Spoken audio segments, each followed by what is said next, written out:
Hey, it's Code Kracker here. So I kind of want to cover along with everybody else who's been doing it, and I kind of want to put my own 2 cents in here, which is I don't have a huge following, but I just I like Charlie Kirk. I didn't agree with everything Charlie Kirk says, especially when it comes to his Judeo-Christian belief. But everybody's entitled to their own belief, right? But I still like the guy, smart guy, extremely smart guy, talented guy, young guy. You know, beautiful family, beautiful wife, two beautiful kids. But I just wanted to make a video. So I went on YouTube and I found several videos that I'm smashing together. And some of the audio, like on the first video that I found, I had the audio set up, and I just hopped in my seat and just started going. And I didn't want to redo the video, the first video clip. So it's a series of about 4 or 5, maybe 6 videos that I put together. And it's just me commentating. And the point of this video is to try and figure out why Charlie Kirk was assassinated. I don't know for sure. Obviously, nobody does. I can speculate, but it doesn't mean I'm right. It doesn't mean I'm right. As you'll see, there's two views here. Was it because he was pro-Israel? Or is it because he was anti-Semitic? Was it because he was anti-Israel government? Or was it because some Christian zealot thought he was too pro-Israel? I don't know, but that's what we're going to find out.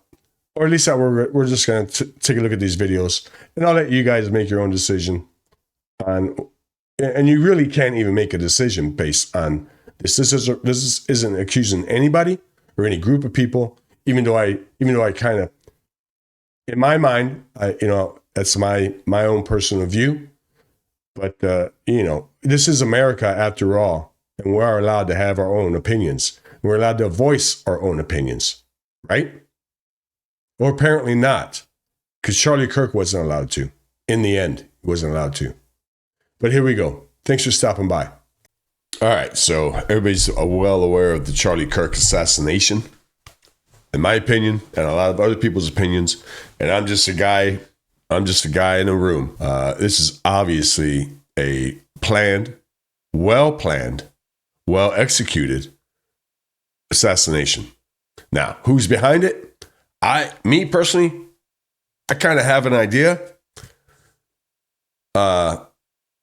And it's the very same people that had the attempt done on Donald J. Trump twice, and both failed, obviously. But yeah, this was a planned assassination. The guy pulled off a pretty good shot, one shot. But anyways, I'm trying to get to the roots of why this happened to Charlie Kirk. Was it because he was just an outspoken young man, a patriot, a Donald Trump supporter, a religious guy, a Christian, a Catholic? I don't know if he's Catholic, but I know he's a religious Christian. A family, a beautiful family, that had these open mics in these colleges where he could debate people openly and let people talk and discuss things. And, obviously majority of people that went up to the mic were leftists, young kids, leftists that don't really know anything about life. And they don't know how to control their anger and their frustration with not accepting the ideas of being a conservative, or what it means to be a conservative, or what it means to be, have a religious faith, religious belief. But I'm trying to get to the bottom of this. So I'm going to put together a couple of videos that kind of expose why this happened. And how does Kash Patel get in as FBI director and then does absolutely nothing except go after small people? We still don't know anything about the Epstein situation. We don't know anything about like I said before, we don't know anything about the 2 attempts, the 2 guys, one's deceased, the other one's in jail. I think he's having his trial. It's coming up, or he might have already started it. We don't know anything about those guys. Nothing. It's all hush hush. And you're going to sit here and tell me that, the FBI is all over this, all over the investigation of the assassination of Charlie Kirk? nothing's going to come of it. It's going to get swept under the rug. The group of people that did this are going to get off scot-free. And it's going to send a chilling effect to other people like Charlie Kirk, the Steven Crowders, the Tim Pool. Well, Tim Pool doesn't really do open air events. But if I was Steven Crowder and if he plans on doing any more of these outside venues, I would be getting some bulletproof glass surrounding me, because this isn't going to end. If this doesn't get solved and the perpetrators don't get perp walk, this is just open season now on conservatives who are out there publicly giving their opinion, publicly having events like this here. But anyways, let's get on with this video. Let's see what this young man has to ask Charlie Kirk. And so I know like you've vocally supported Israel a lot in the past. Yep. And I'd just like to ask, have your views changed at all since the October 7th events? Yes and no. I mean, have they changed? I want to be very clear. What are my views? I've been to Israel twice. I love Israel. I love Israel, the place. I love Israel. I love Israel as it protects access to biblical archaeology. I'm not an unapologetic defender of the government of Israel, and I want to make sure that's clear. There we go. But I am a defender of the nation's. That right there. That's one reason right there. He likes the country. He likes the country as far as the history of the country goes, and you know what the Bible says about Israel and the Jews. But he's not a fan of the government of Israel. Let's back that up and have Charlie say it again. We'll back it all up till Charlie starts answering. Since the October 7th events? Yes and no. I mean, have they changed? I want to be very clear. What are my views? I've been to Israel twice. I love Israel. I love Israel, the place. I love Israel. I love Israel as it protects access to biblical archaeology. I'm not an unapologetic defender of the government of Israel, and I want to make sure that's clear. But I am a defender of the nation-state of Israel to exist as a homeland for the Jewish people. But I anytime Israel does something I don't like, I say something about it, and I get attacked from every side. I get called a Jewish shill by some people, and then I get attacked as anti-Semitic. For example, I was one of the leading voices that said it was very suspicious, the intel failure that led to October 7th. Yeah. I was one of the few people that was willing to say that, and I stand by that. Oh, yeah, that's great to hear. But I am very pro-Israel as far as the promise of the Jewish people, 7 million individuals out of 14, having a home. I believe that is an idea that needs to be defended, a Jewish state in the Middle East. I do. They already have a Jewish state in the Middle East. It's called Israel. They don't need to expand it. They don't need to do anything. See, Charlie was starting to become vocal about Israel, but Israel kind of did it to themselves with this in-your-face stuff that's going on in the Middle East that Israel is doing to its neighbors. But why does it need to be defended by U.S. tax dollars? No, that's a good question. Yeah, so, here we go. To the amount. This is key what he's going to say here, because we are. Israel produces zero, and we give them billions of dollars every year. Lump sum.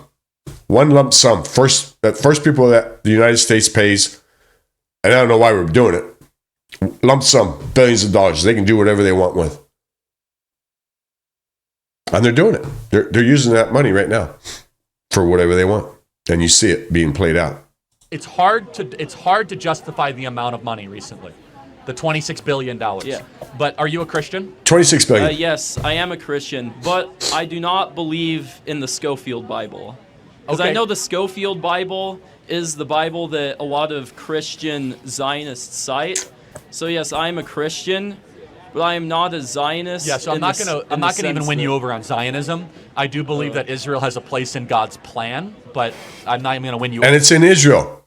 Israel, they already have a homeland. It's Israel. They should not be allowed to expand and destroy their neighbors and take over their neighbors' territory and invade other countries.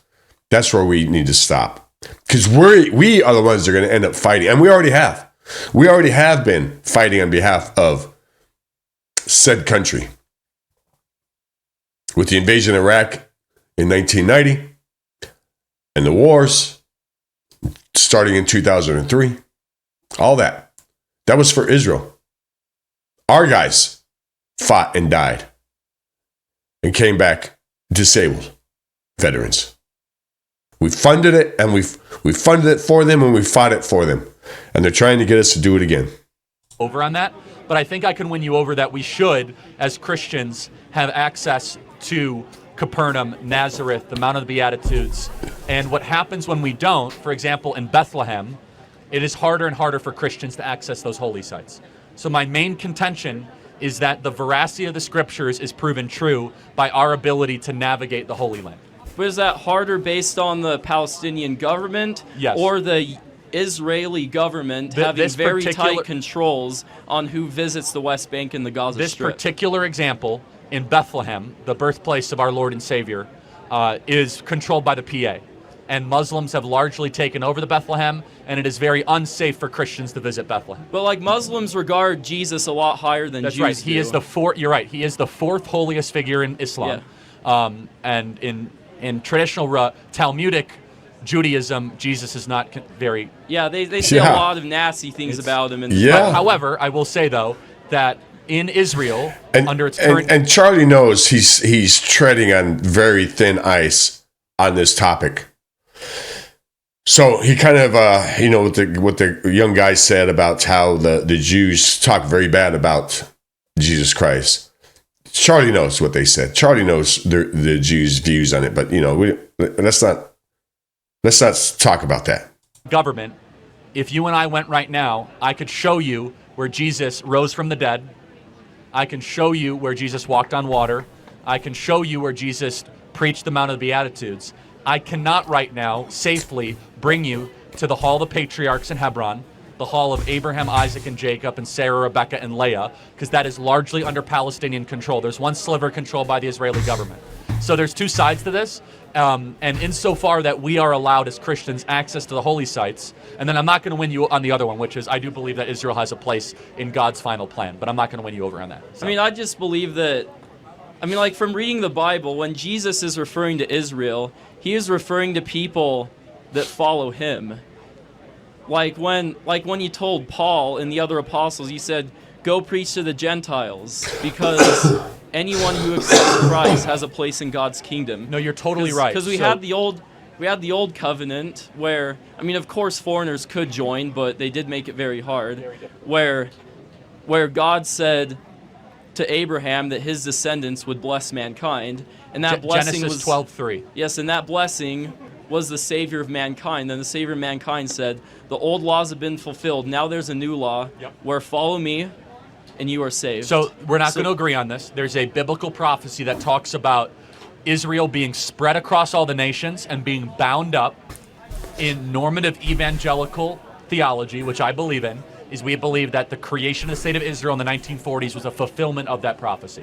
We're not going to agree on that, right? I'm a Latter-day Saint. No, that's fine. I know we're not going to agree on it. But hey, I will say though, the LDS, they have an amazing church in Jerusalem. You should visit it sometime. Yeah, the Jerusalem Center. I know you should check it out. God bless, man. Thanks for your support. Appreciate All right, it. Christ is King. What a good dude Charlie Kirk is, man, or was. What a great loss. So let's see if we can find some more. All right, so I was looking up Charlie Kirk videos. Trying to find any video on YouTube where Charlie Kirk is discussing or debating Israel. And you can see what I typed in here. Charlie Kirk speaks about Israel. And this video pops up. One of the first ones that pops up. And one of the guys in the comment, and I don't know what college this is. I have no idea. I tried reading looking for the information about what college this is. But maybe if we look at the people in the background, maybe some of their clothing might help out. But I just wanted to read this guy's comment down here. And he pretty much has the same sentiment that I have about the whole Charlie Kirk assassination yesterday. This is from @SRendog. First video that shows up when you look up Charlie Kirk Israel, and the anti-guy has a shirt with the word sniper on it. Crazy simulation matrix. Bro got a shirt with sniper on it. Holy foreshadowing. Now, I don't want to make this a religious video because I was raised Catholic, but I don't go to church or anything like that. And the Bible can be interpreted several ways. And the most common way is that it's a historical book. In my view, it is not. Oh, it's a historical book, and it also tells the future, right? It plans out the future. In my view, the Bible is nothing more than a guide for how man should think mentally. They're parables. It's not to be taken literal. In my opinion, the Bible is not to be taken literal. It's just a way for man to guide himself and how to think for himself and how to create his own future using your imagination. But that's my personal belief. I'm not a religious guy. I do believe in a God. There's only one God. He created all of us. And that's about as far as I will speak about religion, because I'm not a religious guy. I'm not an anti-religious guy. I just don't, I respect Charlie Kirk for his beliefs, his religious beliefs quite a bit. Because even if you don't think like I do, just following the Bible and trying to live by the views in the Bible, still going to make you a good person. Unless you go to the extreme, like you see with some people. But come to find out, Charlie Kirk is an evangelical Christian, and his wife was baptized in the Catholic religion. But let's let this young man speak. Now, before I do let him speak, he looks like he could possibly be a veteran. He probably did 3-4 years in the Army, because I'm assuming. I don't know. But this is a U.S. Army sniper tab. You have to go to, I think it's a 6 week, I don't know, but when I was in, I'm pretty sure it was 6 weeks long. There is a condensed version, 3 weeks when I was in Korea. There was a condensed version of a three weeks long sniper school. But this guy looks relatively in decent shape, looks to be in his mid-20s. He might have done 3-4 years and used his GI Bill to go to college. But let's hear what this conversation is about. How's it going, Mr. Kirk? I'm a big fan of yours, and I just had a few things I wanted to question you about. I'm pretty sure, based off the content that you produce, that you're evangelical Christian and you subscribe to dispensationalism. Is that correct? Not necessarily, no. I'm very sympathetic towards the dispensationalist view. So let me just pause you. This is going to go over a lot of people's head. Okay. So if it's okay, let's keep this short, if that's okay, because this is a very wonky theological topic. But yes.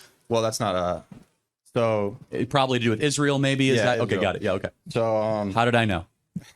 That's the only thing. Can I explain what dispensationalism is to the audience? Go ahead. Okay, so dispensationalism is a view in evangelical world, of which I'm very sympathetic towards, that God has an unfolding plan for the end times. Dispensationalism is typically what is called pre-trib, premillennial, which means that there is a rapture, meaning that God will bring home his faithful in a pre-tribulation, premillennialist, before the reign of Christ, 1,000 years over earth, to heaven before the 7 years of trial and difficulty. Did I do a good job summarizing dispensationalism? That would be correct. Okay. I personally subscribe to covenant theology, and I wanted to read you some verses from the New Testament and just get your opinion on those. We got to go quick. This is going to go over a lot of people's heads. Romans 2:28, it says, well, you can see right there, just with that interaction, there's the Bible is already being interpreted 2 different ways between just these two.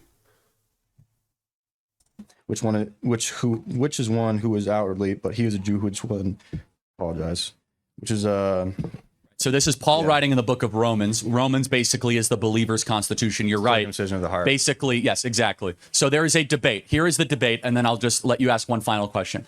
The debate is this, everybody, in Christianity. And Catholicism is very clear. The question is, when Israel is mentioned, is it the metaphorical Israel or is it the literal Israel? And so part of Christianity, mostly Catholicism, who I have great respect for, my wife was baptized Catholic, they would say that Israel becomes the church in the New Testament. I would say most Reformed as well. Yeah, Reformed Baptist, 5-point Calvinists, some of which... Presbyterians. Sure. But let me just finish, okay? Go ahead. Whereas more the view I'm sympathetic towards is that the scriptures are very prophetic towards a literal and direct meaning, and that the nation and the reconstitution of the nation of Israel actually has a place in God's plan for us on this planet. It's not a metaphorical, it's a literal playing out of God's plan. Yes, And final point, yes. My response to that would be that there are pretty much the entire New Testament, verse after verse, that goes against that position.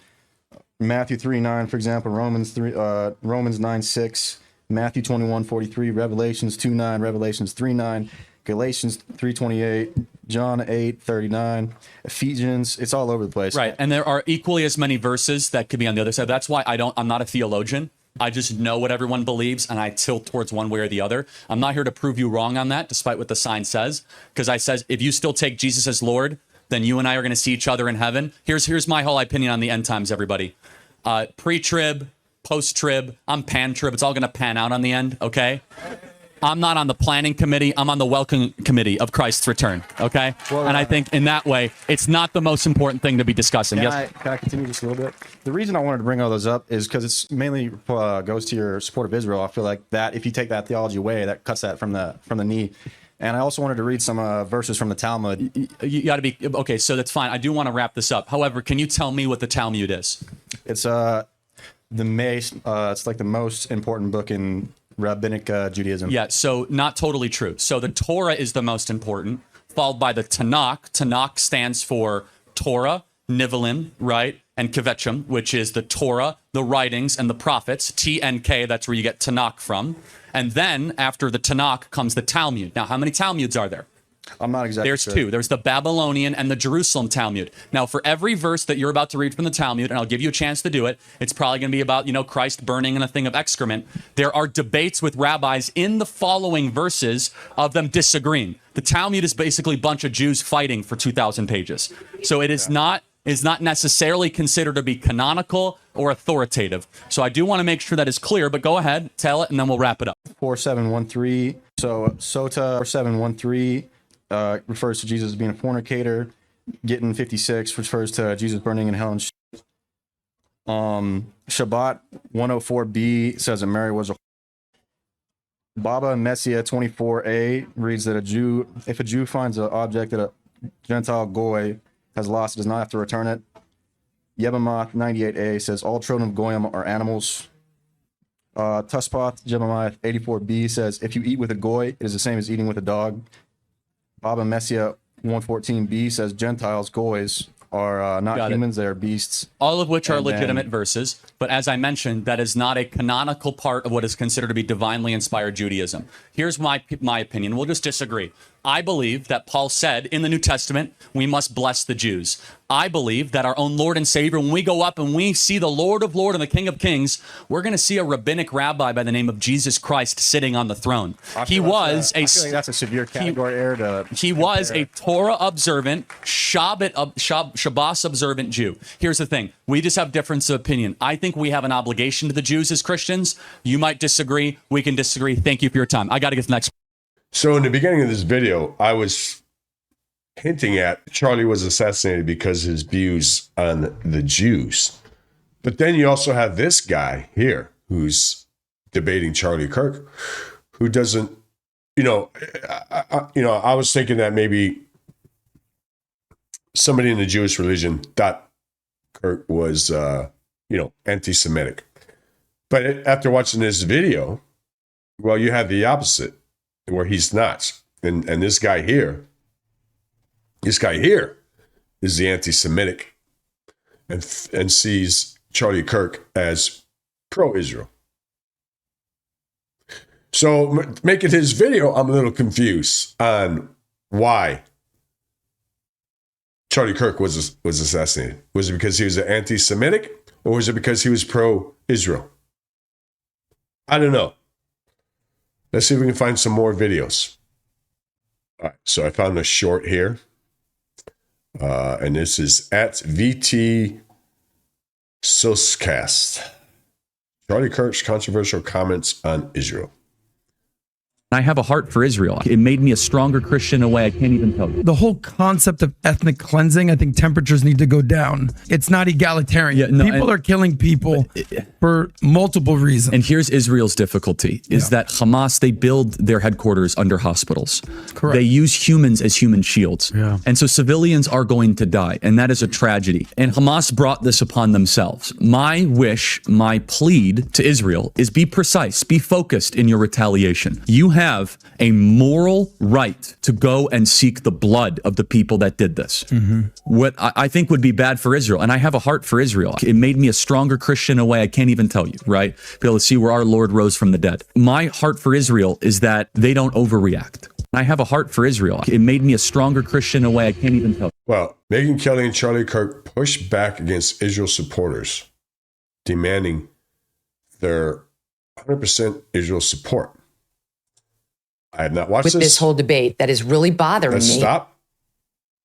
So we got Megyn Kelly, and she has Charlie Kirk on, I believe. I don't know. I'm just judging by the video. You and I are both supporters of Israel and have defended Israel since the beginning of this conflict and spoken out about the anti-Semitism that has erupted on these college campuses many times. And something's happening, though, with this whole debate that is really bothering me. And I wonder if you're feeling it too. So, I mean, I genuinely believe you'd be hard pressed to find somebody in the public eye who's been as outspoken a defender of not every move Israel's taken in the war, but of Israel's right to defend itself and of the just backward awfulness that we've been seeing on college campuses and the backlash against American Jews than yours truly. I mean, I have been at the pointy end of the spear on this, and I completely agree with that. And it was all heartfelt, and it remains heartfelt. Yes.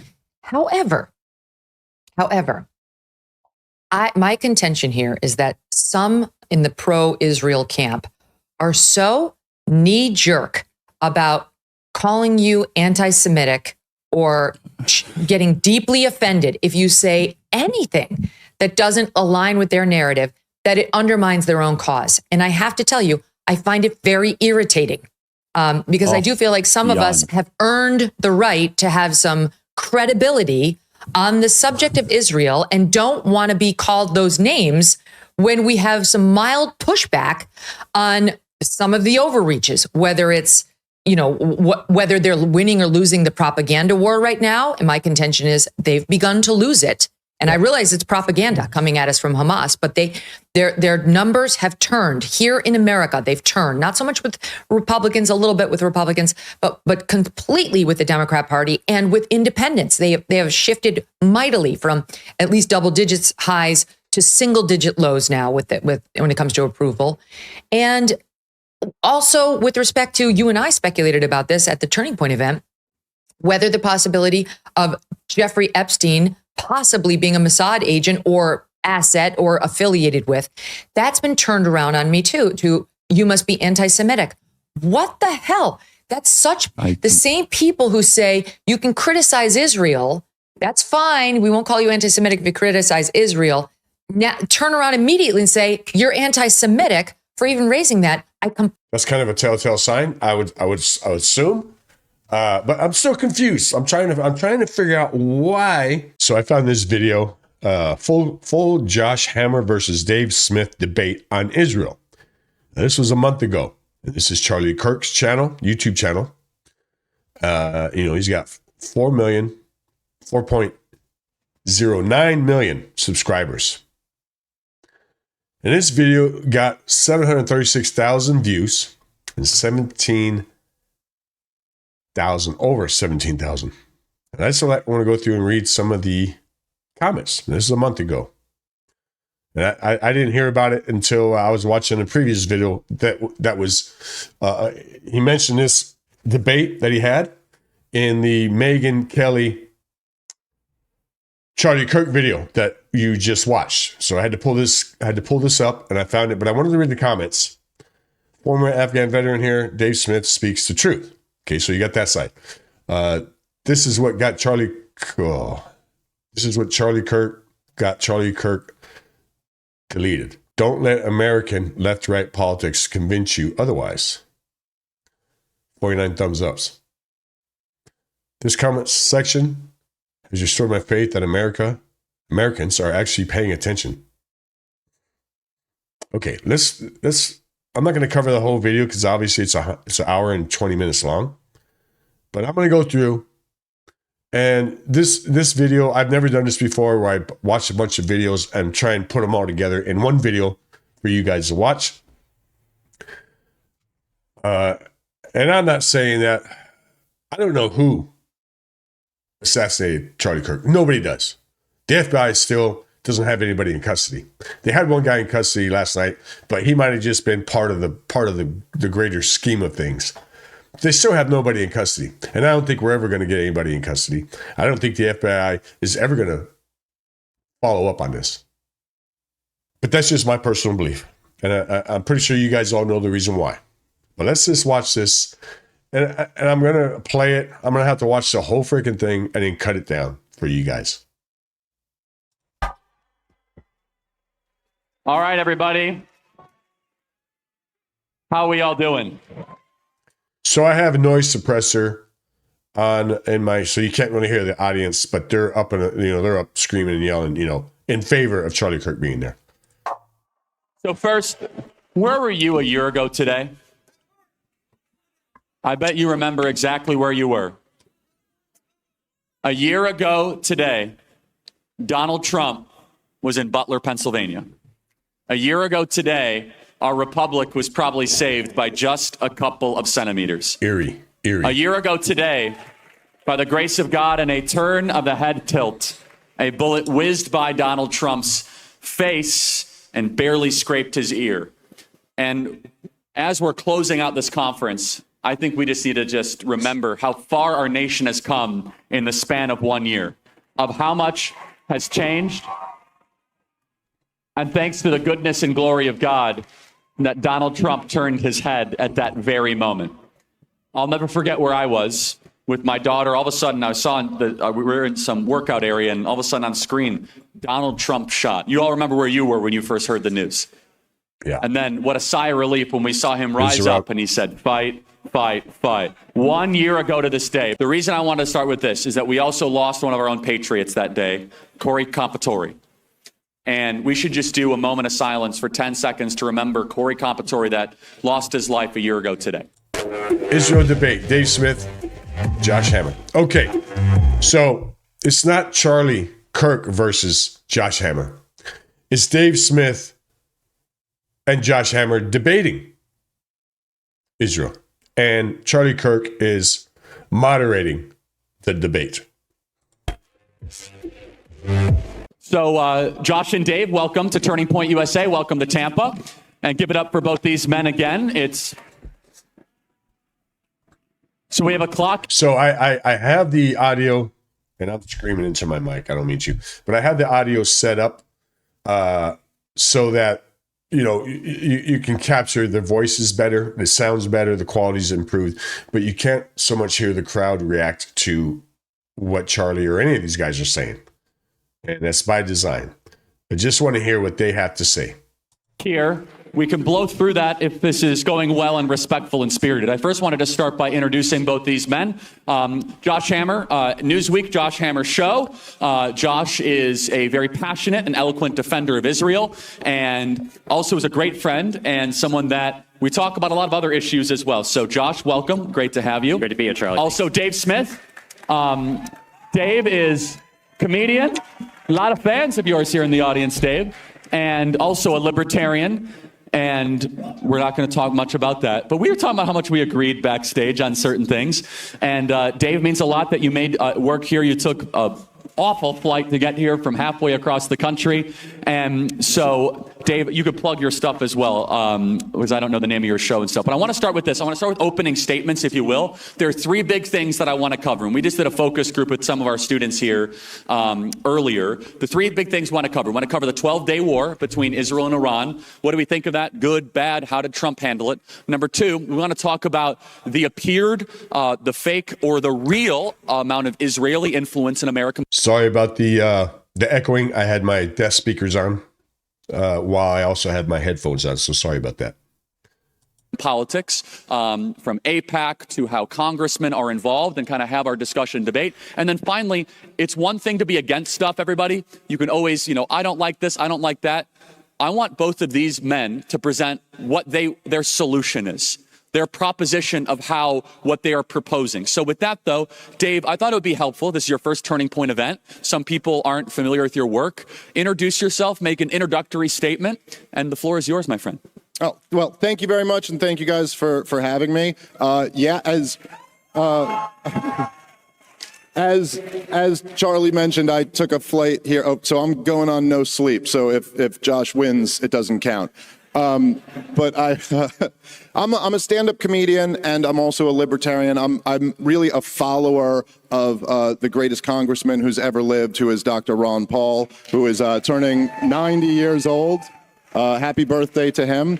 As far as, look, I would say I think that American foreign policy for my entire life has been insane. And like criminally insane. We've launched war after war. We've talked about peace through strength the whole time, but all we've gotten is permanent militarism and forever wars against countries that pose no threat to us. And a huge part of the reason why we've embarked on this is because the neoconservatives hijacked our foreign policy and they were in power after 9/11. And the neoconservatives, as everybody who's followed it knows, were joined at the hip with the Likud party. That's just a fact. They all admit it in their own words. And you can go back and I'm not sure what the Likud party is. First time I ever heard that term. You can read the Clean Break memo. You can read the companion piece, Coping with Crumbling States. This was written by David Wormser and Richard Pearl. And they laid out their plan. Now, their plan was that to help Israel, the clean break is a break from the peace process, a break from Oslo, which was designed to give the Palestinians their own state. And these neoconservative geniuses decided that instead of the Israelis making peace with the Palestinians, they could just have the U.S. overthrow all of the surrounding governments that were giving Israel a hard time. And this is where like I said previously, that we've been fighting the wars for Israel. And funding Israel, funding the wars, and putting our own guys out there as bullet stoppers. Star General Wesley Clark says that he saw the plans right after 9/11 to overthrow 7 countries in the next 5 years. And what was the last country on that list? It was Iran. Okay? This is a big part of what the whole conflict is about. Now, the neoconservative has kind of become like a pejorative for war hawks these days. And don't get me wrong, I support that. Keep calling them neocons. But the actual neoconservatives, the self-identified neoconservatives, aren't really in power anymore. But Benjamin Netanyahu is still in power in Israel. And the Likud party is still pushing for this. Now, I want very quickly, I'll try to not go too long here. Okay. They actually did focus group testing back in the 90s before the first Gulf War in Iraq. And, Americans weren't really moved by... The first Gulf War in Iraq was in 1990. He might have meant the 80s. It was the summer of 1990. We have to reinstall the king of Kuwait. But they were moved by the nuclear threat. Now, if you go read Coping with Crumbling States or the Clean Break memo, in the 90s, when the neocons admitted they wanted to overthrow Saddam Hussein, they never said it was because he had nuclear weapons. They said he was a problem for Israel in the region. They only made up that lie after 9/11 because they knew that's what would sell you, or maybe not you, you're too young, but sell your moms and dads on going and fighting this war. And by the way, when they talked about wanting to overthrow Iran... It worked. Weapons of mass destruction. I remember the very day that the towers were hit back in September 11th. 2001. I remember. It was the same thing. And everybody was flying American flags. We were all in on it. False flag worked out perfectly. They got all of America behind invading and getting Saddam Hussein. Never had nothing to do with a nuclear threat. That's just the thing they use now as the excuse. So yes, there is tremendous influence by Israel in our government. That doesn't mean I'm subscribing to some crazy conspiracy or telling you to hate Jewish people. I'm Jewish. I'm just saying they have influence. They've used it in a very negative way, and we should reject this insane foreign policy and embrace the... Again, it's not that people are anti-Semitic or anti-Jew. This guy's Jew. Great, seems like a nice guy. I don't know anything about him. I know a little about the other guy, Josh Hammer. I believe the pro Israel guy. But again, it's not. We're anti-Jew. We're not anti-Semitic. I'm not. It's just the things that the Israeli government, what they're doing, is questionable.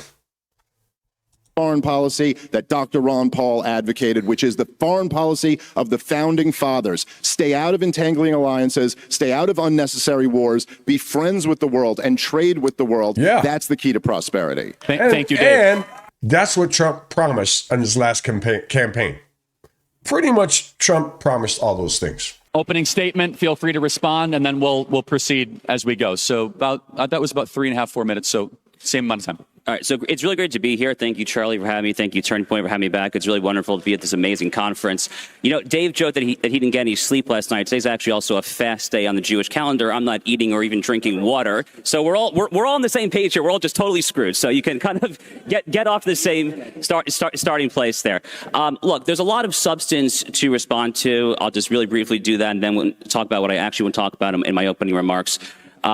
Dave mentioned this alleged coordination between the neoconservatives, which I presume he means Bush-era foreign policy, and the Likud party. I presume half of you probably don't even know what the Likud party is. It's referring to the Israeli right. It's very instructive, and Dave always conveniently neglects to inform the audience of this, that the actual leader of the Israeli right back in 2002, a man by the name of Ariel Sharon, vehemently opposed the Bush administration going into Iraq. So this whole notion that Israel is talking America into foreign wars is total nonsense. Actually, in 2011, when the Obama administration toppled Muammar Gaddafi in Libya, it's actually well known that Libya actually sent secret diplomatic envoys to Israel, trying to tell them to then talk to the United States and France to talk NATO off of that attack there. So this whole narrative is totally backwards there. But I want to kind of dumb things down a little bit here. I see a lot of people wearing 47 hats. I voted for President Trump multiple times. I love our president. You guys love our president, right? You love President Trump? Okay.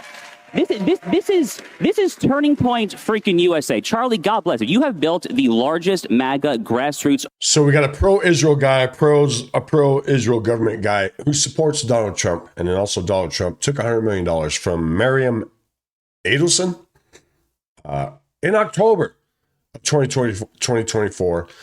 When was the election? November 6th, if I remember correctly. Trump did not need that money. He already had it in the bag. He didn't need any advertisement with his social media platforms and his posting. Everybody was doing it for him. He didn't need that money. So what was the point of donating $100 million to Donald Trump's campaign, weeks before the election?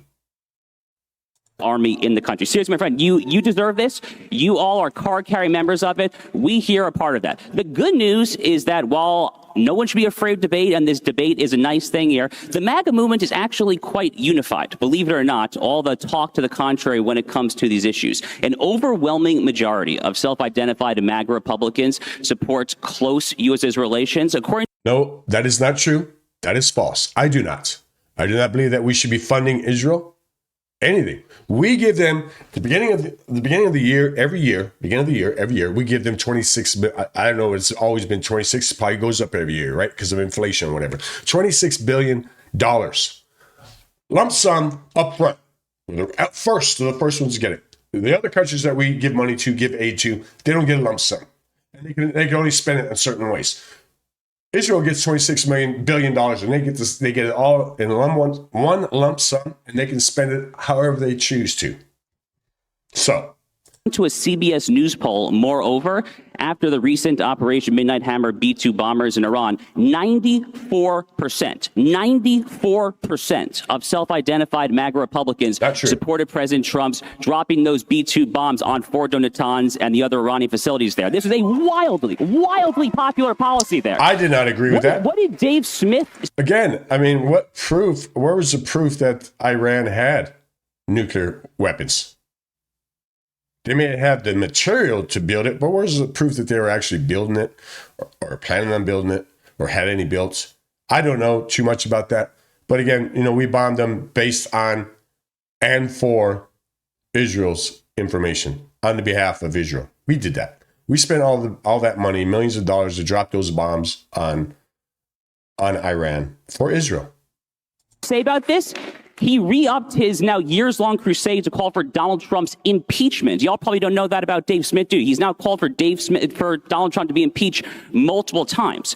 But Dave, look, I mean, I don't like when people misquote me either. You probably don't like when people misquote you. So I actually have a little bit of a highlight reel here of Dave Smith's tweets over the years. Dave Smith, March 19th, 2024. All right. Now, the name of my channel is called Kode Kracker because I'm a white guy and I'm cracking codes. So I'm going to have to read between the lines of what this guy's saying and also what Dave Smith is saying. So this guy's pulling out a list of quotes from Dave Smith. Okay, now we got to read between the lines of what Dave Smith supposedly is quoting as saying.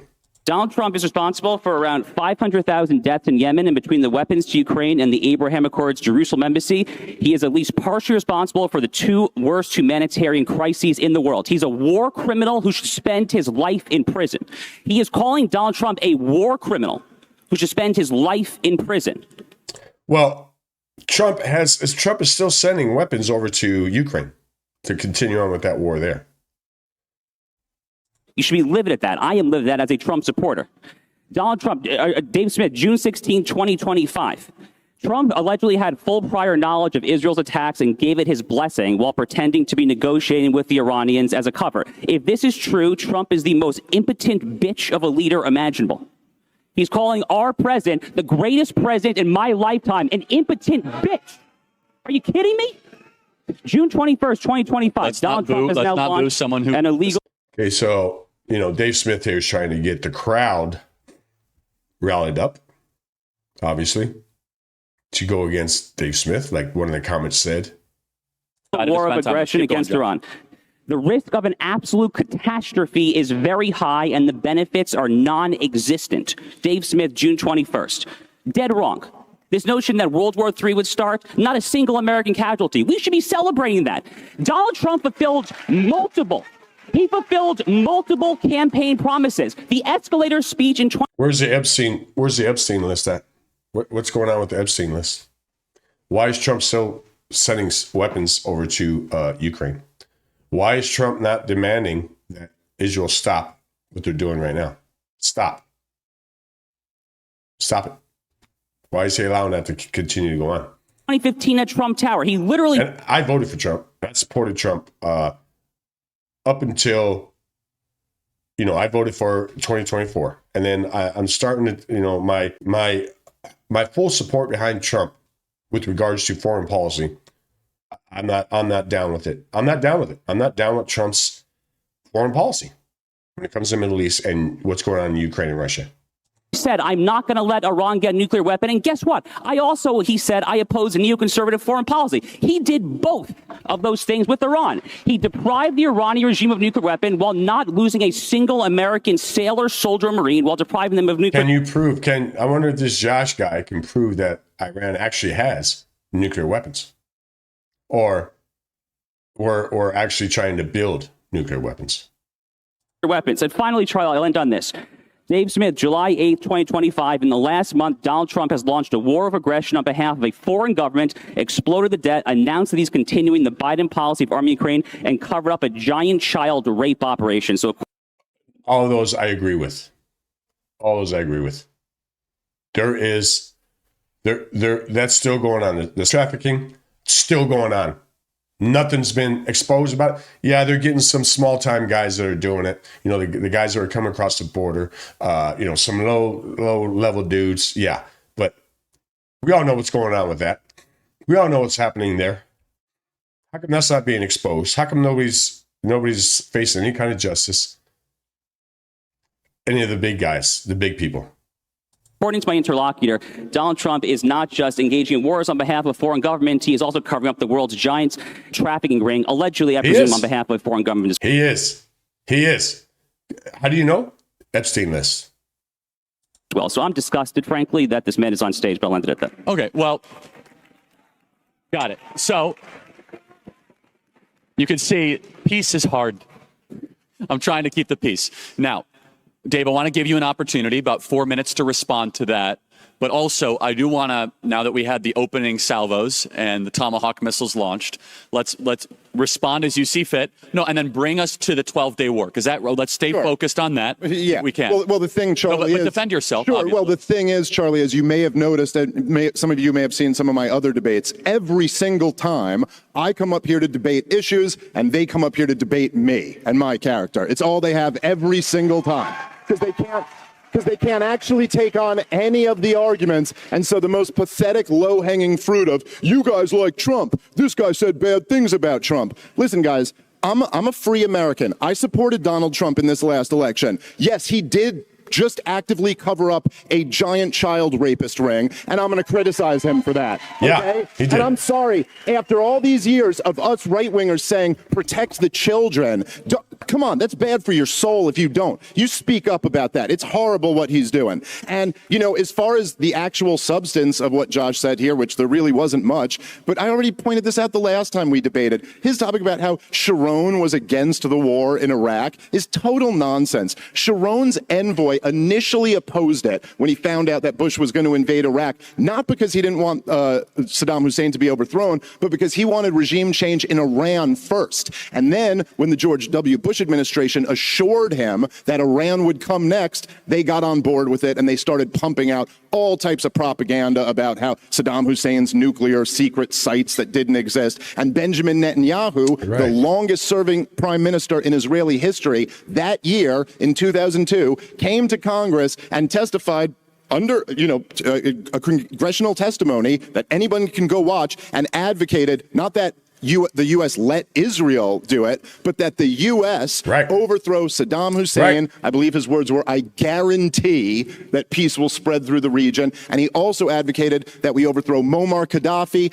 and the mullahs in Iran. So that's just... I've seen that video. You can find it unless it's taken down. But I've seen that video. Again, us fighting Israel's wars for them. Just wrong about it. That's not true. And yes... have I been critical of Donald Trump when I think he gets things wrong? Yeah. I mean, I think that's what we should do. Yeah. This is America. This is America. You criticize the government when they get things wrong. Right. And just so don't criticize the Israeli government. No, war criminal. What else? Josh, wait 1 sec, Josh. I got to keep the peace here. Dave, about a minute-ish. Okay. Minute and a half. No, I'm taking her time. I'm just... Look, as far as take about a minute and a half and try to do the 12-day war thing. Yeah, sure. As far as the 12-day war goes, I mean, look, I'll be honest. Donald Trump, it might be the greatest thing he's ever done in his life that at the end of the 12-day war, he after the Iranian response was as weak as it was, and they gave us advanced warning, so there were no American casualties, he started pushing for a ceasefire. And that was great that he did that. But the point is that the war never needed to be launched to begin with. Iran did not have nuclear weapons. Iran, according to all of the intelligence, including our director of national intelligence, until a day after Israel bombed them and she changed her mind, go read the annual threat assessment from earlier this year. Iran had not made the political decision to acquire a nuclear weapon, and they were in negotiations with Donald Trump at the time to bring their enrichment down. There was just no need other than the fact that Benjamin Netanyahu wants that regime overthrown. Josh, feel free to respond. Thank you. I'd be curious if Dave Smith also believes in the tooth fairy and pink unicorns. I mean, here we go with the belittling from this guy. What lie does Dave Smith not believe, frankly? Look, the recent 12-day war is literally the encapsulation of the Trump doctrine of foreign policy. Donald Trump ran against neoconservatism. He is not a neoconservative. That's good because neoconservatism is actually really, really bad. I actually have a whole chapter in my book, Israel and Civilization, talking about how bad neoconservatism is. It's chapter 7. If you haven't read, you should go ahead and pick up a copy. So it's really good that Donald Trump opposes moralistic nation-building boondoggles. Guess what Donald Trump is also not and never has been since day one? He's never been a hardcore isolationist. He is a foreign policy nationalist and realist. We would say that he is a Jacksonian. He is in the mold of Andrew Jackson, one of his... Well, Trump ran under no wars and peace. That's what Trump ran under. This guy's trying to paint him out as something else. favorite presidents of all time, because he believes in generally following the very wise advice of George Washington in his farewell address that you should beware of foreign entanglements. But when you are attacked, you are going to punch back 3 times as hard. How many times? How is America attacked? Trump said that in a debate there. When he's punched, he's going to punch back really, really, really hard. What happened in the 12-day war was you had a close ally, Israel, that through their wonderful control of the skies, and they're taking out the missile launchers and the IRGC command there, essentially paved a very clean runway through that, and they're neutralizing Hezbollah last year in 2024, that then allowed the United States to come in with the B-2 bombers and the death blow. It was a perfect alley-oop. For you basketball fans, it was kind of like Kobe Bryant tossing it to Shaquille O'Neal back in the way. It was a perfect tag team operation to neutralize and set back by many years the threat of a regime that, whether or not we care to admit it, has actually been at war with the United States at least since the 1983 Beirut, Lebanon, Hezbollah barracks bombings that slaughtered 241 Marines, arguably since the 1979 hostage crisis as well. Again, Donald Trump fulfilled multiple campaign promises. He set back the nuclear program. Not a single American soldier, sailor, or Marine died. It was a brilliant, brilliant move of statesmanship, a fantastical move. Frankly, it's a borderline Mount Rushmore worthy accomplishment, I would say. So here's what I'm going to do. I'm going to insert myself because I don't want us to talk past each other because these conversations have a tendency to do that. So I'm going to ask both of you a critical question that both of you guys already launched. Josh, to you first. Dave's contention, and Dave, you can correct me if I'm wrong, is that the nuclear program was not a threat, correct? That it was a intel push. Would you even say that? I'm strong-manning your argument, steel-manning it. Josh, what do you have to say to that, to the veracity of the claim that there was an imminent threat of Iran getting a nuclear bomb? That is a core point of Dave's argument. Then, Dave, I'm going to throw back an equally difficult question for you. Josh. Okay, so I profess agnosticism as to the imminent nature, Charlie, because I have not seen the reports. Neither have you, neither has Dave. Literally, no one in this room has actually seen the report. So I do not know literally what the exactly imminent nature of the threat was. It would be impossible for me to say. I'm not going to bullshit you and pretend like I know because I simply don't know. What I can say is the following. Iran has transparently and obviously been trying to acquire a nuclear weapon for 2.5, 3 decades. We know this for approximately 1 to 2 million different reasons. Among them that we can point to is that the IAEA, the International Atomic Energy Administration, which is essentially the nuclear watchdog for the United Nations, they have been sounding the alarm about this, and they have said very loudly and clearly that Iran has blocked their inspectors from going to inspect their enriched uranium, and that they have concluded over recent years, especially including recent months, that Iran is enriching uranium at a much quicker rate and to a much higher percentage and rate of enrichment than any civilian program would ever justify. By the way, the notion that Iran even needs a civilian program in the first place, I think, is kind of bonkers. It's one of the most petroleum, oil, and gas-rich countries in the world. So that's kind of a bit of a red herring in and of itself. I get that. I mean, why do you need nuclear power if you're one of the richest oil countries in the world? I get that. But we know from a million different international organizations that they have been doing this. And Charlie, more to the point, again, Dave likes to say, oh, they just chant death to America, which they do. They literally chant it every single day in their Potemkin parliament. But they actually do act on it. They killed hundreds and hundreds of American soldiers on the roadside of Fallujah, Al-Anbar province during Iraq with Qasem Soleimani supplied IEDs. That's because we're there. We should have never been there. We're there in their homeland. Have killed Americans going back to the 241 Marines in Beirut, Lebanon. By the way, the Hezbollah jihadists who organized that operation to slaughter those Marines in Beirut, Lebanon in 1983 was a man by the name of Fuad Shakur. The U.S. State Department had a $5 million bounty on his head following the 1983 slaughter of the Marines there in Beirut. He went alive for 41 years. You know who killed him last year? The IDF. Israel took out this guy that the State Department had a $5 million bounty on for 41 years for killing 241 of our boys back in 1983 in Beirut. So I'm going to now ask, a really tough follow-up for you. You do not want Iran to get a nuclear weapon. Bad. Would you, if it ever took, if it required U.S. troops on the ground, would that be worth Iran not getting a nuclear weapon? Charlie, with respect, I reject the premise. I simply do not think it does, actually. I know. It's a hypothetical, but it's worth thinking about. Okay. Dave, I got to ask you tough questions now. Okay? Yeah, but I want to respond to some of this stuff because all of that's wrong. You will. Hold on. I don't want us to talk past each other, else we're going to spend all this time on prime ministers in 2002 that the audience doesn't know about. No, but if he's making claims about like something that's just not true. I want you to get to, but I want to just ask a very simple question. from your perspective, because I just asked the tough one to Josh, is are you okay, or do you think we should do anything to prevent Iran from getting a nuclear bomb? Anything, sure. Yeah, there's lots of things I think we should do. Is military action ever justified?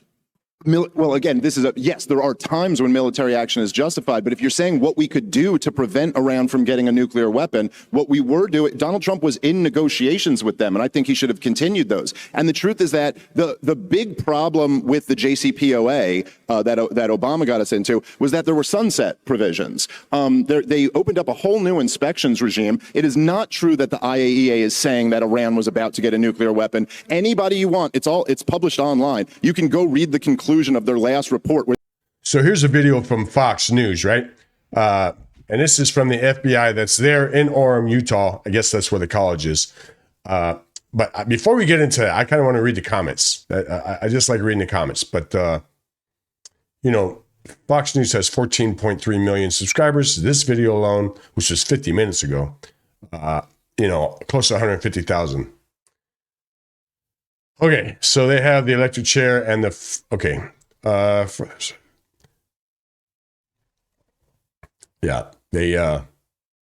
deleted the man because they couldn't beat him in an argument. Can't rationalize with irrational people. It's scary where we are heading towards. As a society, no one has to die because they don't agree with you. Yeah, man, it is scary. This is going to have a chilling effect. Like I said earlier, it's going to have a chilling effect. Okay, so I had to, because the way I have my mic set up right now, my audio set up right now, I got it set up so not a lot of background noise gets in. So like audiences, like a crowd cheering in the background noise of the video, you can't hear it. And you can't really hear the questions here. But I did put the closed caption up on the screen for you. And I will pause it and if I'm in the way of the closed caption, and I'll read the closed caption if I have to. But let's try it and see where we're at. So here we go. You believe he was from this university, and how far do you think he may have gone in this time? So I can't comment specifically on his face or any details such as that, as it's continuing to be a part of the investigation, and again, we'll release that shortly. However, we're doing everything we can to find him, and we're not sure how far he has gone yet, but we will do our best. Image of his face? We have images of the suspect. So they have images of the suspect. Now that you've been able to recover, do you know this person is the person that you're looking for? Again, as part of the investigation, we're not releasing any details such as that right now. We are exhausting all of our resources to be able to collect those, but that's, again, part of the investigation. Have you found the owner of the gun? Excuse me? You said you found the weapon. Have you been able to trace back? So the girl asked if they found the weapon, and were you able to trace it back to anyone? And of course, I get it. It's a brand new deal. I mean, this just happened yesterday. So they're not going to give out a lot of information. But at the same time, they can also use these as a way to cover up stuff. So these interviews, can be used either way. And I get it. They're still under investigation. They don't want to give out a lot of information, what they do have and don't have. I don't know why. I don't know why it matters. Was they worried about the guy watching this video? And, go get the guy. Quit playing around. Don't do Epstein on us. Don't do the Epstein files on us. Get the guy and everybody else involved. The owner of that weapon or who purchased it? We are working on that, but again... Do you know who the owner of the gun is you found, and do you know where he purchased it? Or who purchased it? Part of the investigation that I can't remember.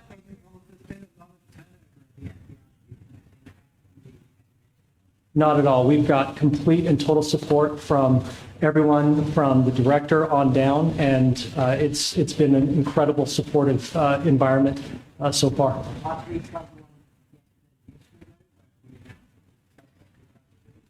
All I can say is that we're working the investigation the best we have with the environment we're given. Thank you. So, judging by the headline of this, let me shut down that closed caption. We have images of the suspect. Official Charlie Kirk gunman blended with college students' weapon recovered. Now, what does that mean? The gunman blended with college students. Was it a young person? Because it certainly wasn't that elderly man that that we initially saw. The police had him, you know, he was down on his hands and knees. The guy looked, you know, in his 60s. But was it a young guy that did this? You know, I don't know. But I just wanted to play that. Sorry about the audio. But, you know, they're not really giving a whole lot of information out. You know, we get it. It's under investigation. You know, they found the weapon. They have the guy on video. They have pictures of the guy. They have the guy on video. And judging by this, I don't know what to make of this. Gunmen blended with college students. What does that mean? Was he wearing the same type of clothes as college students? Was he a young guy like the college students? What does that mean? We don't know. We don't know. But I also wanted to watch another video, and I'm going to pause it here. Okay, now I found this video too. And this was, I believe, just yesterday. This is that's the amount of subscribers Charlie Kirk has, 4.1 million. And this was 1 day ago. 1 day ago. So obviously before the assassination of Charlie Kirk.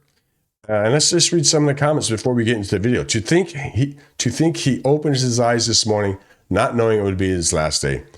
That's why we should always pray morning and night, so our hearts are ready when God calls us home. Know that you are surrounded by love, with thousands lifting you up in prayer. This is insane. Charlie actually questioning Israel for once, finally, and now he gets deleted. But yeah, so now this is Israel bombs Qatar. Ben Shapiro joins Charlie Kirk show. 17-minute long video. Let's just check it out. See what this is all about. Make sure we go to the beginning right here. Here, we want to see the maniacs of Hamas be defeated. So we've seen news this morning that, quite honestly, I'm a little confused by, and I was hoping you could navigate it and help us understand, which is that Israel bombed Qatar, which houses a lot of Hamas officials. And okay, this is a side note, but I also heard yesterday that Russia bombed Poland. I saw that somewhere. Yesterday bombed Poland. If I remember correctly, I think Poland's a NATO country too. I don't know what's going on there. But okay, so I'm not sure exactly when Israeli bombed Qatar. Recently, I assume. What happened here? And if I were to introduce just a skeptical question, will this potentially endanger America's own interests in the Middle East? So please, Ben, help me better understand the situation. Sure. So I think that the lead up to understand here is that Qatar sort of plays both sides when it comes to its negotiating stance between Hamas and Israel and the United States. So it has provided extraordinary material support to Hamas directly, billions of dollars in material support to Hamas. The leadership of Hamas have been living in Qatar for years at five-star hotels. Hamas's priorities have been pressed by Qatar in negotiations multiple times. Qatar has not put significant pressure on Hamas in the past to release the hostages or to end the war. And so basically, as Israel nears the end of the war, which is what this last movement in Gaza City is supposed to be, there's a final offer that was put on the table actually by the Trump administration that essentially said that Hamas should release the remaining 48 hostages, meaning 28 dead bodies and 20 alive hostages. And the United States would then guarantee, through its own honest brokerage, some sort of end to the war that would result in the disarming of Hamas and the movement of the Gaza Strip to presumably some sort of coalitional government supported by regional states and the rebuilding of the area. And Qatar was pushing Hamas, apparently, we heard. And Hamas this morning in Arabic actually rejected it. That's not been widely reported by the media, but it's true. Hamas actually rejected the American offer. The president had put out via Truth Social a statement saying, this is your last chance. And if you don't do that, bad things are going to happen. The idea that Israel would be able to fly 10 F-16s all the way across. Again, we're fighting Israel's wars for them. What do you mean bad things are? Why is Trump even getting involved in this? This is between Israel and Qatar. Israel bombed Qatar. Why are we getting involved in it? Are we going to get involved in it? I hope not. The Middle East to Qatar to strike a very specific terror target in Doha without American knowledge beggars the imagination. It is extraordinarily unlikely, to say the very least. Honestly, it would not be wildly improbable if Qatar knew that was coming as well. And so Israel struck at the top level of the remaining Hamas in Qatar in an attempt to basically change the negotiating status. So the basic idea here is if you will not negotiate, if you refuse to get to the end of this war, well, then maybe we'll find somebody who can. Or maybe the idea is that you're safe nowhere until this war ends. additional pressure had to be brought to bear, and that's why Israel did what it did. Obviously, I as well am on Team Civilization. I'm very happy to see Hamas's top leaders killed. I hope that as many of them in the leadership, with as little loss of civilian life as possible, I hope that as many of them died in this attack as humanly possible. And again, I'd be very surprised. I mean, we do know actually from contemporaneous reporting that the United States was at least given the heads up on the Israeli operation in the moments before it went. I just spent time in Japan, and one of the things that kind of looms over Japan is that Japan, they engage in an unconditional surrender, that they said, we're done. And they laid down their arms, obviously, after the 2 atomic bombs. Very controversial. People have mixed opinions on it. I certainly do. But that it is unconditional surrender. Is that what Israel is aiming for here? I suppose that is a question that I get a lot on campus. What does success look like? Because I think we could all agree a long war is not good for Israel, a long, drawn-out war, and we're coming towards 2 years in about a month. It's not good for America either, because remember, who's funding Israel with all the weapons and all the money? Remember, Israel doesn't produce anything for any country. What do they produce? What do they produce? Yeah, they may have some... they may have some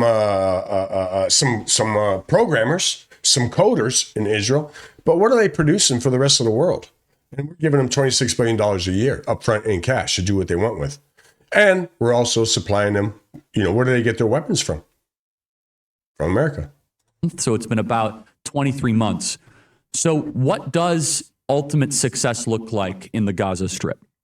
So my main critique of the Netanyahu administration in Israel and the Netanyahu government is they didn't move faster. I think this should have been a much more accelerated process. Israel set out at the beginning of this war with 2 goals, as articulated by the Israeli government. Goal number 1 was to get as many hostages out as humanly possible to free the hostages. And second was to win the war. In many ways, those are mutually exclusive goals, because if you actually wish to win the war, then you have to do things militarily that are going to involve actual movement on the ground. And meanwhile, Hamas is attempting to basically use the hostages as its own form of human shield. They've used their own civilians as human shields. They're also using the hostages as a form of human shield. And so as you came to the end of the war, this was always going to be the question, is how the war kind of came to its final terminus. The priorities that Netanyahu has laid out publicly include essentially, basically it's let the hostages out and there can't be a future military threat to Israel. Those are, if you had to sum it all up, those are the 2 things. How that materializes, in my opinion, is likely to be an Israeli military occupation of large swaths of the Gaza Strip, the setting up of humanitarian areas, particularly on the coast and in Rafah, in which humanitarian aid is provided, a pathway out for people who actually want to leave. This is the only conflict of which I'm aware on planet Earth in which there are outside countries telling people who would like to leave that they literally cannot. The Trump administration has been trying to facilitate the ability of people who want to leave to do so, and has also been trying to facilitate the entry of not only humanitarian aid, but investment into the areas that have been cleared of terrorists, and then you can see some sort of Hamas-free rebuilding. That would be the goal of the end of the war. Now, my understanding is that the sort of last untouched area of the Gaza Strip, in terms of Israeli serious military operations, is Gaza City. It's why there's been so much focus on Gaza City. Last I heard, Israel already controls something 40 to 50% of the territory in Gaza City. They've been warning people to get out for at least a couple of weeks now. Hamas has been stopping people at checkpoints and turning them back and shooting them if they don't stay in the city to be used as human shields by Hamas. So that's the current situation on the ground. What other feedback? Is that true, though? I mean, I want to see, is that true? Is Hamas actually doing that? People are trying to leave. Palestinians are trying to leave and Hamas is shooting them. I mean, I've heard stories before, way back when. Are they still doing that? I don't know. Or criticism would you have about this situation? I know that it's impossible for anyone to listen to everything that you ever say, but looking at this from an American perspective, what else would you say things could have been handled differently? Maybe on the PR front, maybe also just on a conduct front? So Charlie Kirk is pressing this guy, Ben Shapiro. Ask him, does he have any criticism on how Israel is handling this war? Where would you say, as an outsider, things that could have been handled better, more efficiently, or with more precision? So number one, there's no such thing as a perfect war. So obviously in any war, there are going to be things that happen that are ugly and that are terrible. And that is why war is a terrible thing. As far as a sort of operational front, again, I've spent an awful lot of time in Israel. I've watched tape of operations happening, drone operations. I've met with an enormous number of Israeli soldiers, young men and women, people who are 18, 19, 20 years old, who have had legitimately their limbs blown off going house to house in an area where they didn't have to. The charge that Israel has been indiscriminate in its use of force in the Gaza Strip is an absurdity on its face. Israel has complete air superiority over the Gaza Strip. If it wanted to level the place and turn it into a parking lot, October 8th, it already has. it certainly had the look at the map of Palestine. It's a lot of it's leveled, and I get it. You know, Hamas, supposedly has has their military locations, whatever weapons they're using, up on the rooftops of hospitals, or Hamas is down below in the basement of hospitals. I get that. military capacity to do so. It has not done that. Instead, it has sacrificed legitimately 1,000 of its own young men, particularly in these areas, and thousands more who are wounded for the rest of their lives, going house to house in an attempt to prevent all of that, and is currently shipping in 4,400 calories per day per person into the Gaza Strip, much of which is then stolen by Hamas. So that is not to say that any war is perfect. This war has been conducted in about as meticulous way as any urban war in history. Just because war is ugly doesn't mean that it's being fought wrongly. And I think that the main mistake that Israel has made is misunderstanding how public relations works, in the sense that they couldn't have presented this war in a better, kinder way that people would have loved. What they could have done is move faster. And the reality is that the American way of doing war is to win as fast as possible. And we don't like long, drawn-out occupations. We don't like long, drawn-out military operations. That's true in Iraq. It's true in Afghanistan. It's true in Ukraine. It's true in the Gaza Strip. And so the kind of things that we Americans like to see are, for example, the operations against Hezbollah that took about 3 weeks to 5 weeks, or the operation against Iran, which took about 12 days, right? Those are operations that any ally of the United States can sustain. Long operations like the one that Israel has been performing in the Gaza Strip are inherently very, very difficult from PR level. And I'm not sure, to be frank, that there is a way for Israel to, quote unquote, win the PR war in the middle of a very long war against an intransigent terrorist enemy that legitimately embeds itself in the most damaging places. A claim I receive often, and we're starting our campus tour tomorrow, is that Israel is committing genocide. How do you respond to that, Ben? There's literally no definition of genocide by which Israel is committing a genocide. Typically, a genocide involves the targeted killing of the vast majority of the population, or at least an attempt to do so. Let's go back to that. Let's hear the question again. Look at the reaction in Shapiro's face. See if we can find that. Legitimately embeds itself in the most damaging places. A claim I receive often, and we're starting our campus tour tomorrow, is that Israel is committing genocide.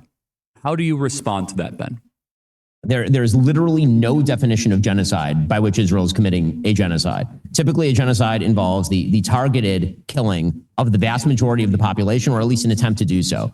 There has never been a genocide attempted in world history in which the food that was being shipped in was more than the daily caloric intake of the average American into the areas where you're supposedly attempting to genocide the population. The total population loss in the Gaza Strip thus far has been 3%. During the Holocaust, just to take a reference, it was 50%. During Rwanda, it was significantly higher than 3%. You don't issue leaflet warnings to people. You don't go house to house in a genocide. What's the population? What was the population? I just want to find this out real quick. Let's see. I want to see something real quick. What is the population of Palestine before the war? Let's see. I just want to find out. Because he's not given body numbers. He's given percentages.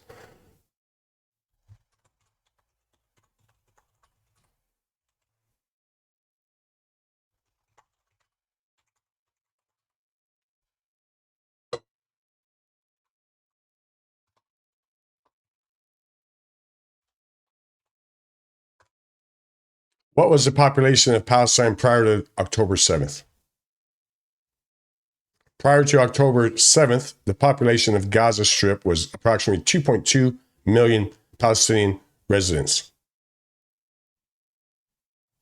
2.2 million Palestinians residing on an area of 365 kilometers squared, making it one of the most densely populated places on Earth. This figure represents about 41% of the total Palestinian population at the time. The Palestinian Central Bureau of Statistics, the PCPS, estimates the total Palestinian population worldwide to be about 14 million by mid-2024, with approximately 5.61 million living in the state of Palestine, including the Gaza Strip and the West Bank. Now, let's find out How many Palestinians have died since? How many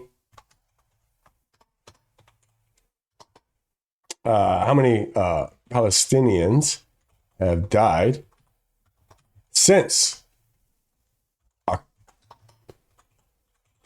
7th? Since Ben doesn't want to give us the numbers, we'll try and find it ourselves. Now I'm using Brave. How many Palestinians have died since October 7th? As of August 25th, the number of Palestinian fatalities in Gaza Strip due to the conflict with Israel since October 7th is reportedly to be 61,000, with 151,000 injured. This figure is consistent with updates from Gaza's Ministry of Health, which reports that a death toll surpassing 60,000 by late July 2025, including 60,000 confirmed deaths as of July 29th, 2025. Earlier in July 2025, the toll was reported as over 57,000, with casualties including women and children, whom the ministry states makes up more than half of the dead, though it does not doesn't determine between civilians and combatants. So there's no differentiation. Sorry, I got Copenhagen in my mouth. I can't speak. So, all right. So roughly 60,000 people have died in Palestine due to this war. Okay. Now, let's ask opposite. How many Jews? How many IDF? How many IDF or Jews in Israel and Palestine?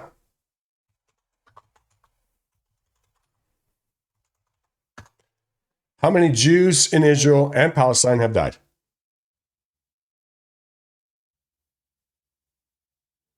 Okay. Since October 7th, the conflict between Israel and Hamas has resulted in significant casualties among Israelis and Jews civilians. On October 7th, 2023, Hamas and other Palestinian militant groups launched a surprise attack on Israel, killing close to 1,200 Israelis and foreign nationals, including 815 civilians. Among the victims were 229 soldiers, 58 police officers, according to Israel's tally. The attack also resulted in abducting 251 hostages. As of latest reports, at least 84 of the hostages are either confirmed or presumed to have died. Additionally, 409 Israeli military personnel have been killed during the subsequent war. The October 7th attack has been described by Israeli as the deadliest day of Jews. Okay. But what is the total? Because I'm lazy.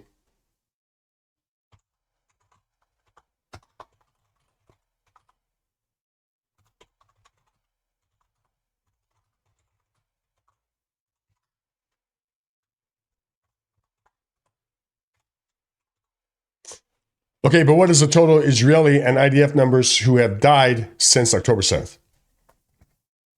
Total number. Waiting for it?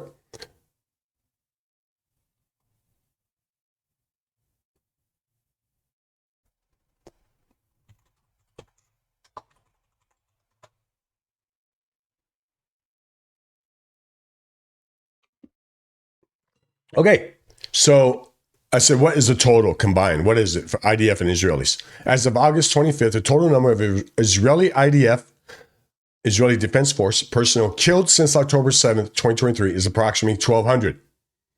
This includes around 700 civilians and security personnel killed during the Hamas-led attack on October 7th, including women, children, and residents of southern Israel communities. Over 450 IDF soldiers killed in combat and operations in Gaza since the start of the military campaign. The Israeli Defense IDF report 891 total military fatalities by the end of 2024, with the majority occurring during ground operations in Gaza. However, updated figures through the mid-2025s indicate that total number of Israeli deaths, combining civilians, police, and military, stand at 1,200. So you got 1,200 died compared to 60,000 Palestinians. 1,200 Israelis, including IDF and civilians and police, combined 1,200, as opposed to 60,000 Palestinians. All right, let's continue on. Genocide in an attempt to reduce civilian casualties. I understand that people use genocide at this point to just mean thing I don't like. And I get that. I understand. Nobody likes war. Nobody wants war. Certainly not the Israelis who are not at war on October 6th. The fact is that every Israeli family has to send their 18-year-old son or daughter off to the military with the possibility that they're going to get blown up in Gaza. That is not something that any Israeli wants, right, left, or center. The real question is whether the accusations are accurate. They certainly are not, again, by any stretch of the imagination.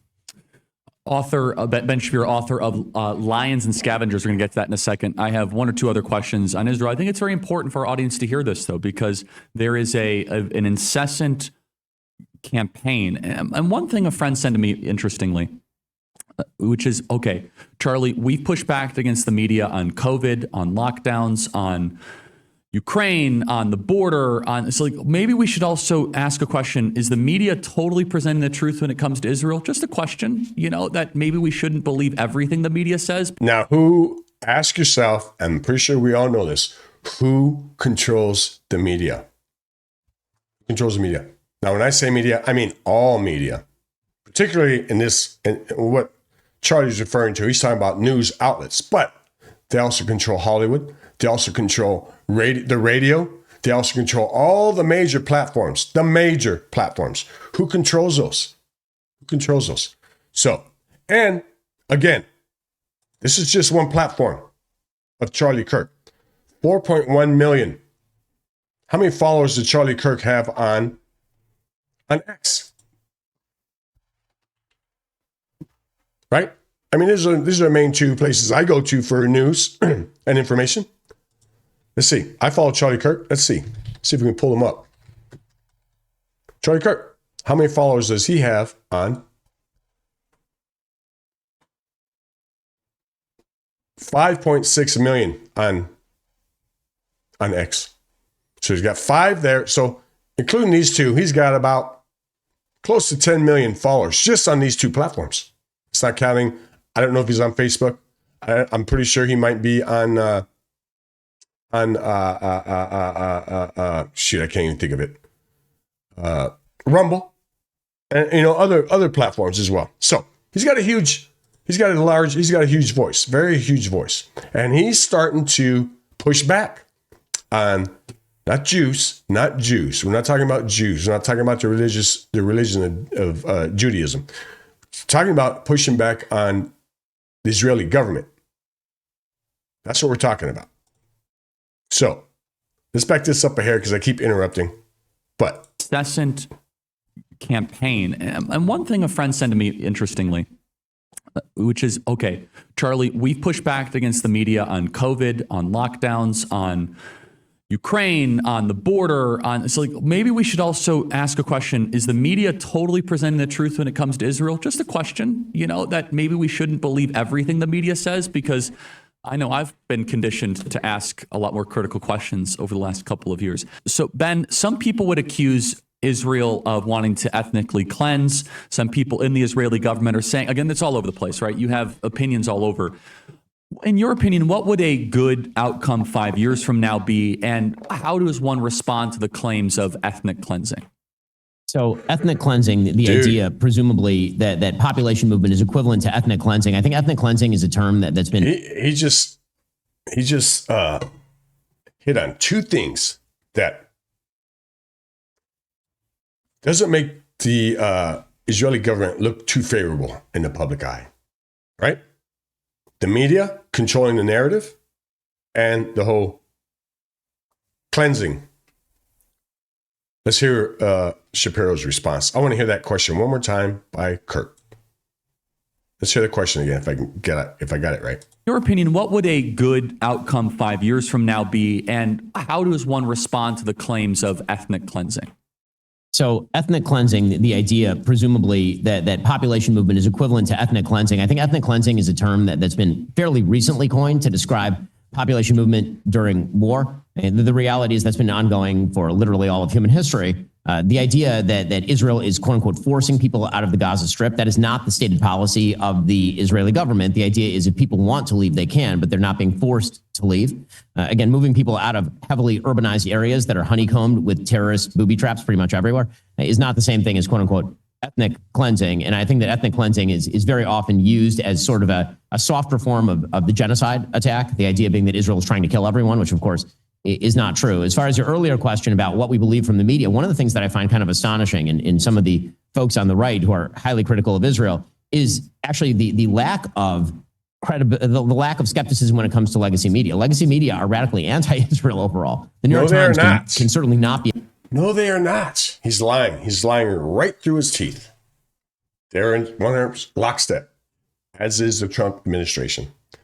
Lockstep with the Israeli government, the media. And he's trying to gaslight you, is what Ben's trying to do. He's trying to gaslight you, making you think that the media is anti-Israeli government.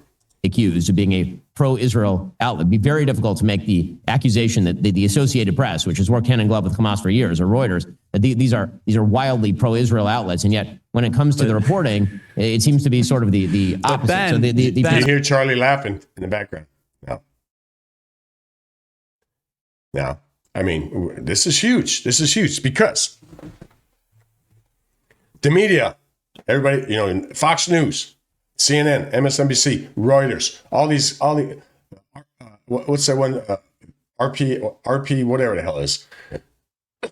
They are just as they are for the Democratic Party. They've always been, not so much Fox News, but come on, we say the same thing about the media and them being a propaganda arm of the Democratic Party in the same way that they are for the Israeli government. The legacy media is like owned by the Jews. I was going to say, Ben, come on. You Jews own the media, Ben. So, I mean, come on. As you could tell by all the wonderful headlines you guys. Was that it? Well, I mean, the accusation that we own the media has not prevented, the Daily Wire from employing people who radically disagree with me. Not true. You got rid of Candace Owens. You got rid of Candace Owens. I don't agree with Matt Walsh on foreign policy. Matt obviously is a major host over at Daily Wire, and that's just my shop. And I'm overtly pro-Israel. Right? I mean, I'm not making any bones about this. I'm a Jew and I'm a Zionist. I'm not going to pretend that to say otherwise would be absolutely silly. To suggest that some sort of atheistic Jewish person by birth who does not care about Judaism or Israel owning the New York Times means the New York Times is pro-Israel is to ignore literally every bit of coverage they have ever done for my entire lifetime. We're running out of time here, but just last question on this, Ben. I know this might be a tougher question, but Bibi said, quote, I didn't like how he said this, I'll be honest. You can't be MAGA if you're anti-Israel. I don't like it for a couple reasons. How did you analyze that statement from Bibi? I mean, and I think that there is the ungenerous way of interpreting that and then the generous way of interpreting that. Whoa. So the ungenerous way is to suggest that you have to hold a particular position on every Israeli governmental activity in order to be MAGA. Which, of course, is not true. I mean, you can disagree from the right or from the left with Bibi's policies, and you can still be plenty MAGA. I think the idea that Bibi is putting out there is that if you are taking Hamas's side against Israel in a conflict, it is very difficult to align that with the stated positions of the Trump administration or what President Trump himself is doing right now. I certainly is true. You cannot look. I think you can have disagreements on Israel and still be MAGA. Obviously, you should be America first. But if you're pro Hamas, you should be America first. I voted for Trump 3 times, and I'm not anti-Israel. I'm not pro-Israel. I just don't think we should be giving the government all the money and all the support that we give them when they produce absolutely nothing. This conflict's gone on way too far. I'm not pro-Palestinian. I'm not anti-Palestinian. I mean, I just know a lot of Palestinians are being killed. 60,000 compared to 1,200. 60,000 Palestinians compared to 1,200 Jewish and IDF soldiers and others combined. And this is a pushback that I think may have had something to do with just on these 2 platforms, YouTube and X, he has close to 10 million followers. Something darker, and we shouldn't put up with that. Ben, tell us about your important new book. Okay, so that's all I'm going to say about that. Yeah, so I don't know. I don't know, was Charlie pushing back a little too hard on the Israeli government and what they're doing with this whole Hamas war and all that? I don't know. I mean, is it because he seems anti, he's not really anti-Semitic. He's not anti-Jew. He stated several times that he loves the Jewish faith. He thinks they're, in his mind, they're kind of connected in a way because of the Bible. I think could it be that he's, anti-Israeli government? Or is it the other end where some Christian religious zealot viewed Charlie Kirk as a pro-Israel, pro-Israel, and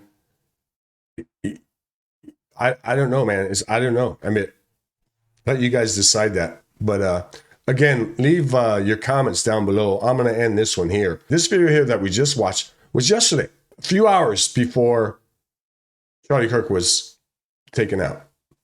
But anyways, please like, share, subscribe. Leave your comments below. Let me know what you think. What's the reason why? All right, I'm going to end it here.